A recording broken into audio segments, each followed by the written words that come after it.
नमस्कार दोस्तों, study with पवन प्रदीप में आप सब लोगों का स्वागत है। दोस्तों, चर्चा करेंगे जीके के 15 जबरदस्त प्रश्नों के विषय में जो कई बार परीक्षाओं में पूछे गए हैं। आगे भी निश्चित तौर पर ये प्रश्न परीक्षाओं में पूछे जाएंगे। दोस्तों, ज़्यादा समय बर्बाद न करते हुए हम सीधे प्रश्न नंबर 1 पर आते हैं। दोस्तों, बोस्टन टी पार्टी किस विषय या घटना से संबंधित है?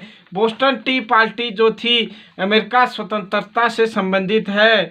यह 16 दिसंबर 1773 ईस्वी को जब बोस्टन के अधिकारियों ने वहां के मजदूरों को चाय उतारने के लिए कहा तो वहां जो मजदूर थे उन्होंने चाय की पेटियां उतारने से मना कर दिया और कुछ लोग जो थे रेड इंडियन के भेष में जहाज में चढ़ गए और जहाज के लगभग 342 पेटियां थी वह समुद्र में फेंक दी। इसी को इतिहास में या अमेरिका स्वतंत्रता क्रांति में बोस्टन टी पार्टी के नाम से जाना जाता है। बोस्टन टी पार्टी संबंधित है अमेरिका स्वतंत्रता क्रांति से। और कब यह घटना घटी थी तो 16 दिसंबर 1773 ईस्वी को यह घटना घटी थी।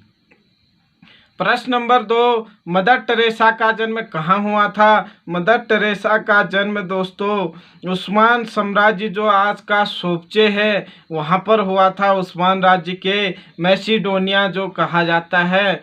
और ऑप्शन में अल्बानिया भी आ सकता है। तो दोस्तों, अल्बानिया या आज के सोपचे मैसिडोनिया, ये याद रखें। मदर टेरेसा का असली नाम अंगनेस गोंझा बोया जिंजू था और यह 1931 में भारत के कलकत्ता में आई और यहाँ पर इन्होंने शिक्षण कार्य किया। यह एक अनुशासित शिक्षिका थी और अनेक सामाजिक कार्य इन्होंने किए थे। प्रश्न नंबर 3, किस देश को केक की भूमि कहा जाता है?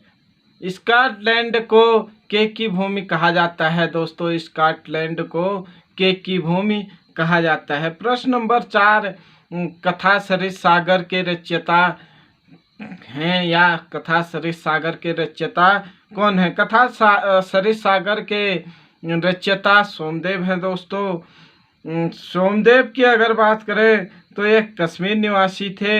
इन्होंने जो गुणाढ्य की बृहत कथा है, बृहत कथा गुणाढ्य ने लिखी है। दोस्तों, उस पर अपना टीका लिखा और गुणाढ्य की जो बृहत कथा थी उसे सरिस सागर के नाम से आसानी से समझाने का प्रयास किया। कई बार प्रश्न पूछा जाता है बृहत कथा के लेखक तो गुणाढ्य है। बृहत कथा मंजरी है दोस्तों, यह क्षेमेंद्र ने लिखी है। और बृहत संहिता जो लिखी है दोस्तों वह बाराहमिहिर ने लिखी है। कथा सरिस सागर सोमदेव, बृहत कथा गुणाढ्य और बृहत कथा मंजरी क्षेमेंद्र, बृहत संहिता बाराहमिहिर। उसके बाद प्रश्न नंबर 5, डाक में पिन नंबर का पूरा नाम क्या है?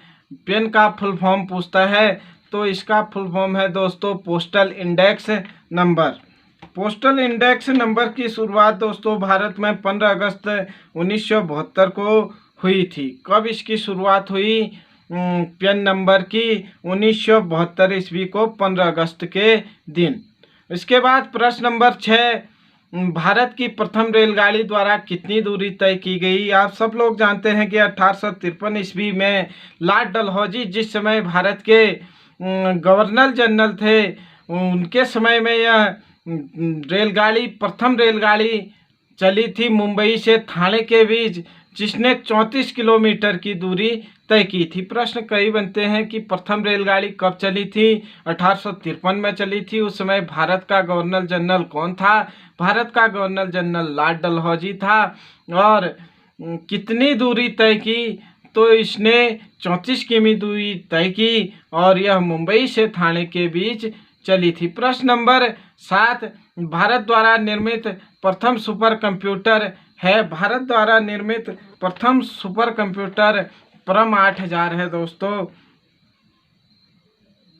इसके बाद प्रश्न नंबर 8 पर चर्चा करते हैं। भारत में सूर्य सबसे पहले निकलता है। भारत में सूर्य सबसे पहले अरुणाचल प्रदेश के डोंग देवांग घाटी में निकलता है, डोंग के देवांग घाटी। अरुणाचल प्रदेश में जो डोंग घाटी है, डोंग है, उसके देवांग घाटी में सूर्य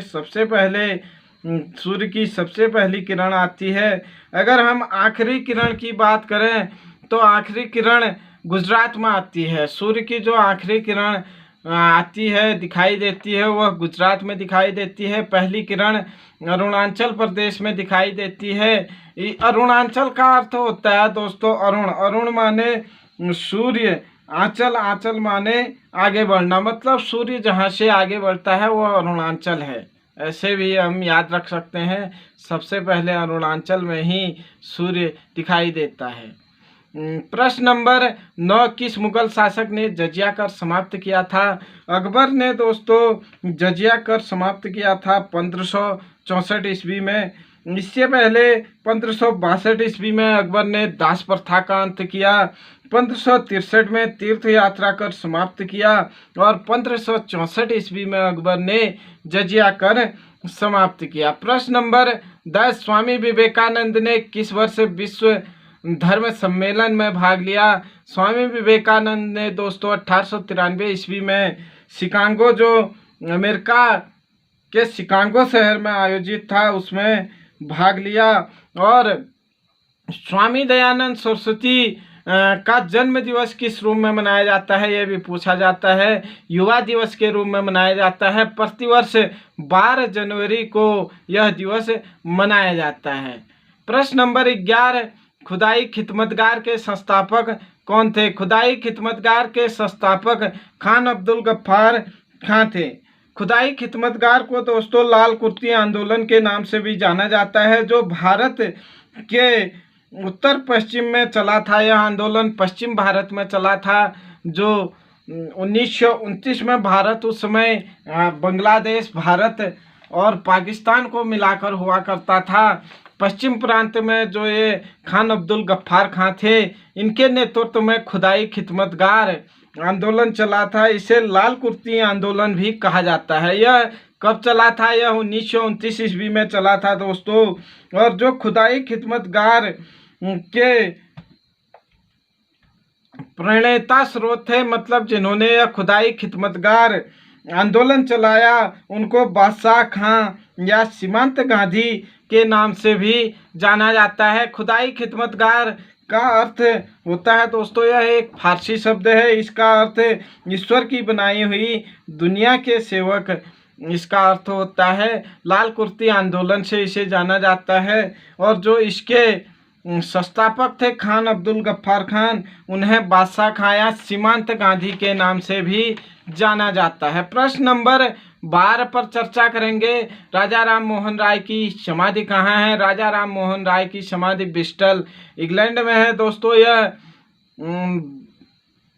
1828 ईस्वी में ब्रह्म समाज की स्थापना कर चुके थे और आधुनिक भारत का जनक इन्हें कहा जाता है। भारतीय पुनर्जागरण के अग्रदूत हैं। राजा की उपाधि इन्हें अकबर द्वितीय ने प्रदान की थी। ये सब आपको याद रखना है।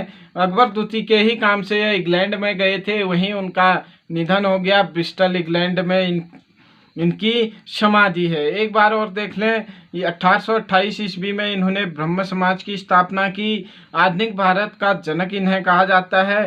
भारतीय पुनर्जागरण का अग्रदूत भी राजा राम मोहन राय को कहा जाता है, जिनकी समाधि ब्रिस्टल इंग्लैंड में है दोस्तों। इसके बाद प्रश्न number 13, Mohammedan Anglo oriental college Aligarh के संस्थापक कौन थे? Mohammedan Anglo oriental college Aligarh के संस्थापक दोस्तों सर सैयद अहमद खां थे। सर सैयद अहमद खां एक शिक्षक थे। 1877 ईस्वी में इन्होंने मोहम्मडन एंग्लो ओरिएंटल स्कूल की स्थापना की, जो आगे चलकर 1920 ईस्वी में अलीगढ़ मुस्लिम विश्वविद्यालय के नाम से जाना जाता है। आज के समय में 1920 के बाद जो मोहम्मडन एंग्लो ओरिएंटल कॉलेज था अलीगढ़ में, वह अलीगढ़ मुस्लिम विश्वविद्यालय के नाम से 1920 से जाने लगा। सर सैयद अहमद खां जो थे, इनकी एक प्रमुख रचना है बगावते हिंद, जो उर्दू में लिखी थी इन्होंने 1859 ईस्वी में दोस्तों। प्रश्न नंबर 14 देखेंगे, शासन के लिए कंप्यूटर के प्रयोग को कहा जाता है। शासन के लिए जो कंप्यूटर का प्रयोग किया जाता है इसे ई गवर्नेंस कहते हैं दोस्तों। इसकी शुरुआत 2006 में हुई थी।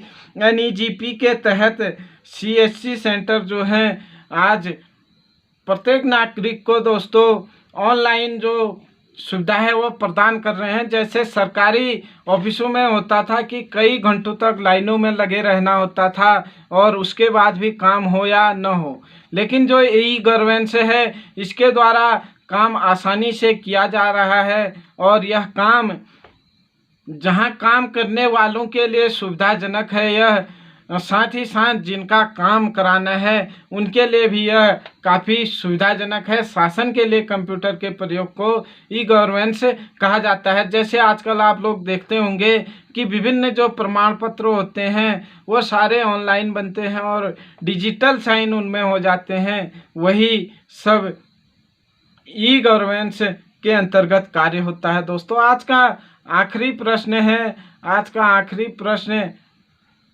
उपन्यास, आज का आखिरी प्रश्न है उपन्यास पाथेर पंचाली के लेखक कौन हैं? उपन्यास पाथेर पंचाली के लेखक विभूति भूषण बंदोपाध्याय हैं। विभूति भूषण बंदोपाध्याय हैं दोस्तों। यह एक बंगला भाषा के लेखक उपन्यासकार थे और जो ये पाथेर पंचाली इन्होंने लिखी, इसमें एक ज़बरदस्त मूवी भी बन चुकी है और ये बहुत बड़े उपन्यासकार थे बंगला भाषा के। पाथेर पंचाली इन्होंने लिखी है दोस्तों, ये याद रखना जरूरी है, विभूति भूषण बंदोपाध्याय। दोस्तों ये सारे प्रश्न कई बार परीक्षाओं में पूछे गए हैं, आगे भी परीक्षाओं में पूछे जा सकते हैं। अगर आपको यह प्रश्न अच्छे लगे, वीडियो अच्छा लगे तो लाइक शेयर कमेंट करना ना भूलें दोस्तों। आपका एक लाइक, एक शेयर, एक कमेंट हमें ऐसे अनेक वीडियो बनाने के लिए प्रोत्साहित करता है दोस्तों। आप अपने मित्रों के साथ इसे अधिक से अधिक लाइक शेयर करके शेयर कीजिए, जिससे कि आने वाले समय में हम ऐसे अनेक वीडियो बनाने के लिए प्रोत्साहित रहें दोस्तों। आज के लिए इतना ही। जय हिंद, जय भारत।